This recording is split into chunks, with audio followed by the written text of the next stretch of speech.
حرص کرنا، ہوس کرنا، مال کے پیچھے بھاگنا. لوگ تعلیم حاصل کرتے ہیں تو مال کمانے کے لیے، ہنر سیکھتے ہیں تو مال کمانے کے لیے، کسی استاد کے پاس جاتے ہیں تو مال کمانے کا طریقہ سیکھنے کے لیے، کسی سے یارانہ لگاتے ہیں تو کہتے ہیں ذرا دیکھو تو صحیح یہ آگے کیسے گیا ہے.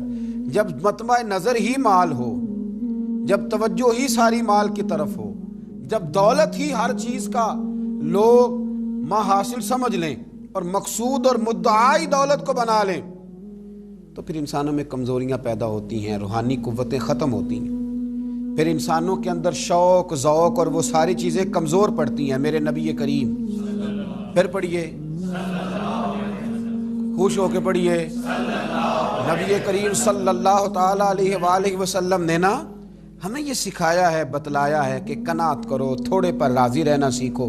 اور حضور علیہ الصلاۃ نے ارشاد فرمایا، مسند امام احمد بن حنبل میں حدیث موجود ہے، فرمایا اللہ تعالیٰ سے ایسی خواہشات سے پناہ مانگا کرو جو خواہشات تمہیں عیب میں ڈال دیں، اور فرمایا ایسی خواہش سے بھی اللہ کی پناہ مانگو جو خواہش پوری کرو تو وہ خواہش ایک اور خواہش میں ڈال دے. اللہ کی پناہ مانگو اس خواہش سے کہ جو پوری کی جائے تو پھر ایک اور خواہش میں تمہیں ڈال دے. اس سے اللہ تعالیٰ کی پناہ مانگو، پناہ مانگو، اللہ تبارک و تعالیٰ کی پناہ مانگو. بزرگوں نے لکھا ہے، حضرت محدث ابن جوزی علیہ رحمہ نے، کہ ایک شخص تھا، اس کے گھر میں ایک ناگن رہتی تھی. ناگن، وہ ناگن سونے کا انڈا دیتی تھی. بزرگ جب حکایات بیان کرتے تو سمجھانے کے لیے بیان کرتے. سونے کا انڈا دیتی تھی. اس ناگن نے اس طرح کیا کہ ایک دن اس کے گھوڑے کو ڈس لیا، گھوڑا مر گیا.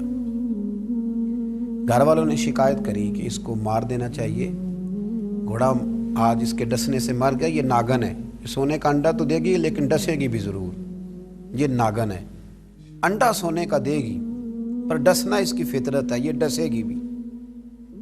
اس نے کہا بھی کوئی بات نہیں، سونے کے انڈے سے کئی گھوڑے آ جاتے ہیں، مر گیا تو کیا ہوا. کچھ دنوں کے بعد اس ناگن نے کتے کو ڈسا، کتا بھی مر گیا. گھر والوں نے شور مچایا کہ یہ ناگن ہے تو اسے دودھ پلاتا ہے، یہ سونے کا انڈا تو دے گی پر ڈسے گی بھی، اس لیے کہ ڈسنا اس کی فطرت ہے، اس کی طبیعت ہے. اس نے کہا کوئی بات نہیں، سونے کے انڈے سے کئی کتے خریدے جا سکتے ہیں. کچھ دنوں کے بعد اس نے پڑوسیوں کے کچھ جانوروں کو بھی ڈسا. لیکن جب انسان کی آنکھوں کے سامنے سونے کے انڈے کی اینک لگی ہوتی ہے نا، پھر کتنے لوگ ڈسے جا رہے ہیں اس کی پرواہ نہیں ہوتی. جب سونے کے انڈوں کی اینک لگ جاتی ہے پھر کتنے غریبوں کی کٹیا جلتی ہے پر اس کی پرواہ نہیں ہوتی. جب سونے کے انڈوں کی اینک لگ جاتی ہے پھر کتنے رشتے ٹوٹتے ہیں، لوگ پرواہ نہیں کرتے. سونے کے انڈے کی اینک لگی ہوئی تھی.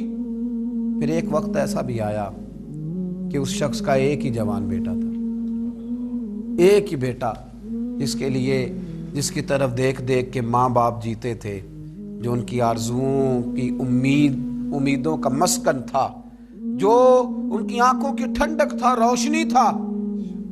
اس ناگن نے پھر اس بچے کو ڈسا، اور جب اس بچے کا جنازہ اٹھا تو پھر اس نے ہاتھ میں ڈنڈا پکڑا، اور ڈنڈا پکڑ کے جب وہ مارنے لگا نا ناگن کو تو اس کی بیوی کہنے لگی اسے نہ مار، اپنے اندر کے لالچ کو ڈنڈا مار، اپنے اندر کی اس حرص کو، اس ہوس کو، اس طمع کو، جس نے آج میرے بیٹے کی جان لے لی، جس نے ایک ماں کی گود اجاڑ ڈالی، جس نے اس گھر کی ساری خوشیوں کو تباہ کر دیا، اس لالچ پہ ڈنڈے برسا، جس نے تباہ کر کے رکھ دیا ہر چیز کو، جس نے کچھ بھی آج باقی نہیں چھوڑا. بے قدراں کچھ قدر نہ جاتی، کیتی خوب تسلی ہو، دنیا دار پجاری زر دے، کتیاں دے گل ٹلی ہو.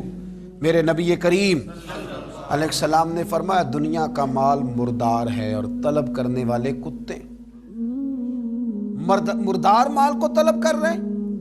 بیٹے کا جنازہ اٹھ گیا، اب کیا فائدہ ہوا؟ آج روحوں کے جنازے اٹھ رہے ہیں، آج دلوں کے جنازے اٹھ رہے ہیں.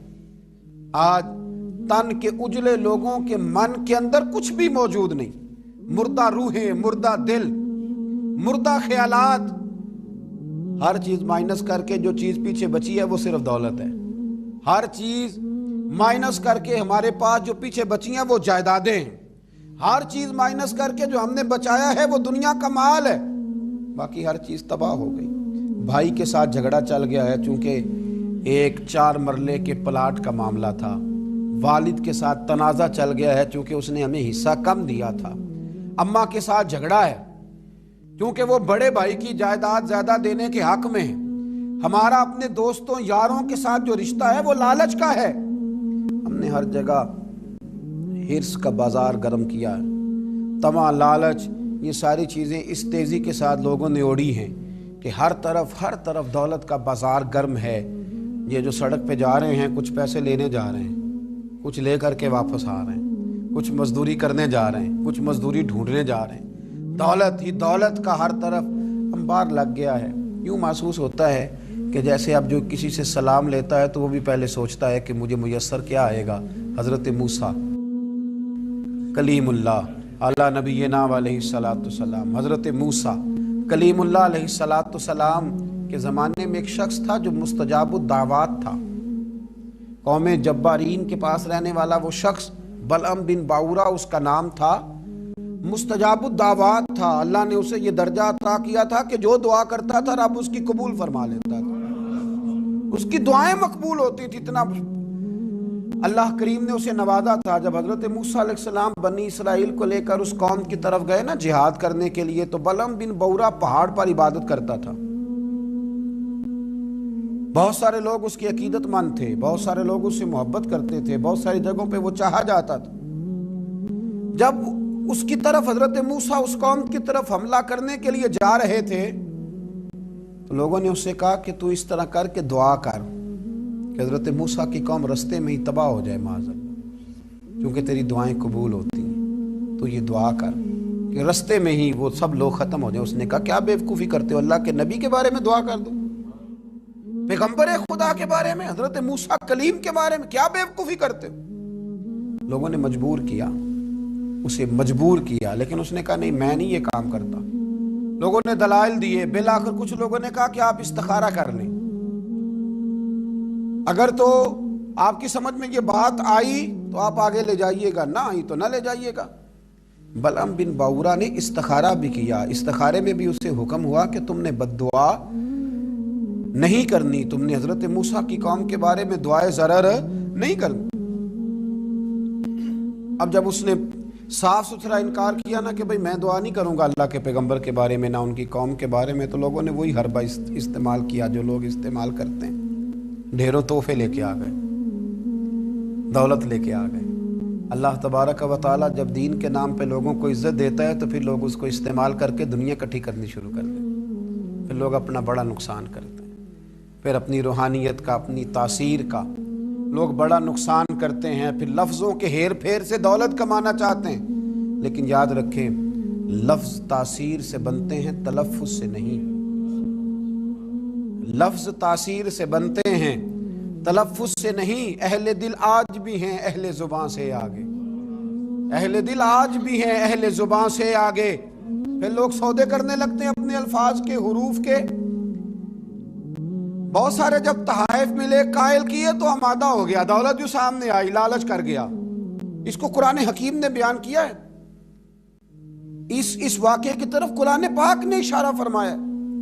بلعم بن باورا نے ہاتھ اٹھائے اور دعا کے لیے جب نکلا تو جس گھوڑے پہ سوار تھا، جس گدھے پہ سوار تھا، جب یہ جا رہا تھا نا پہاڑ پہ چڑھ کے میں بد دعا کروں گا حضرت موسیٰ کی قوم کے لیے، جب جا رہا تھا تو گھوڑا واپس بار بار منہ پھیرتا تھا، واپس اس کو کہتا تھا نہ جا، واپس آ جا۔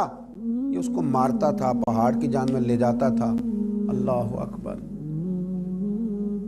یہ بار بار مارنے لگا تو گھوڑے نے، اس کی سواری کے جانور نے دعا شروع کر دی۔ گھوڑا تھا یا گدھا تھا، اس نے دعا کی یا اللہ مجھے زبان دے، میں اس لالچی کو کچھ سمجھا دوں، مجھے زبان عطا کر، میں ہی اسے کچھ سمجھا دوں۔ اللہ نے زبان دی تو گدھا کہنے لگا آگے نہ جا، تو مجھے آگے بھیجتا اور اللہ کے فرشتے مجھے واپس بھیجتے ہیں۔ لیکن لالچ تھا نا طائف کا، دولت کا، جب چڑھا پہاڑ پہ اور حضرت موسیٰ کے لیے ہاتھ اٹھا کے قوم کے لیے بد دعا کرنے لگا تو لفظ حضرت موسیٰ کی قوم کے لیے ادا کرتا تھا، نکلتے اپنے لیے تھے اور ان لوگوں کے لیے تھے جنہوں نے دعا کے لیے کہا تھا۔ وہ لفظ پلٹ کے اسی پر آئے، اتنا اس کا برا حال ہوا کہ زبان لٹک گئی اور پھر اللہ کے شدید عذاب میں مبتلا ہوا۔ یہ لالچ عذاب کو آواز دیتا ہے، عذاب کو آواز دیتا ہے، اور انسان کی قناعت انسان کو عزت والا کر دیتی ہے۔ دعا ہے اللہ تعالیٰ کی بارگاہ میں اللہ تعالیٰ ہمیں لالچ سے بچائے اور